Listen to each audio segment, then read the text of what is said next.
ரஜினிகாந்த் நடிப்பில் கடைசியாக வெளியான வேட்டையன் திரைப்படம் கலவையான விமர்சனத்தையே பெற்றது. அதனை அடுத்து இப்போது அவர் லோகேஷ் கனகராஜ் இயக்கத்தில் கூலி படத்தில் நடித்து வருகிறார்.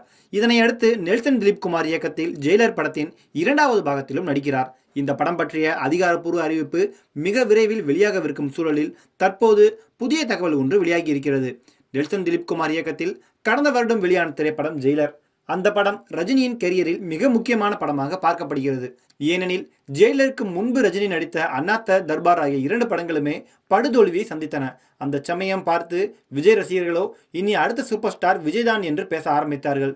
இதன் காரணமாக ரஜினியின் ரசிகர்களுக்கும் விஜயின் ரசிகர்களுக்கும் சமூக வலைதளங்களில் மோதல் வெடித்தது. மேலும் அந்த சமயத்தில் காக்கா கழுகு கதையும் ஃபேமஸ் ஆனது. சூழல் இப்படி இருக்க ஜெயிலர் படம் வெளியாகி மிகப்பெரிய வெற்றியை பெற்றது. அதில் ரஜினியுடன் மோகன்லால், சிவராஜ்குமார், ஜாக்கி ஷெராஃப், சுனில் என ஏகப்பட்ட நட்சத்திரங்கள் நடித்திருந்தனர். பேன் இண்டியா அளவில் படம் வெளியாகி ஹிட் அடித்திருந்தது. எனவே ஒரே சூப்பர் ஸ்டார் ரஜினிகாந்த் மட்டும்தான் என்றும் விஜய் சூப்பர் ஸ்டார் ஆகும் எந்த சீரும் நடக்காது என்று ரஜினி ரசிகர்கள் கூறி வந்தனர். ரஜினிகாந்த் மட்டுமின்றி நெல்சன் திலீப்குமாருக்கும் இந்த படம் வாழ்வு கொடுத்தது. ஏனெனில் இதற்கு முன்பு அவர் இயக்கியிருந்த பீஸ் திரைப்படம் தோல்வியை மட்டுமின்றி கடுமையான விமர்சனத்தையும் ட்ரோலையும் சந்தித்தது. டாக்டர் என்ற படத்தை இயக்கி 100 கோடி ரூபாய் வசூலித்த இயக்குனரா இவர் என்றெல்லாம் நெல்சனை கடுமையாக ரோஸ் செய்தார்கள். இதன் காரணமாக ஜெயிலரில் தன்னை நிரூபித்தே ஆக வேண்டிய கட்டாயத்தில் இருந்து அதை செய்தும் காண்பித்தார் நெல்சன். விமர்சன ரீதியாக படம் கொஞ்சம் சறுக்கலை சந்தித்திருந்தாலும் வசூல் ரீதியாக சக்கை போடு போட்டது.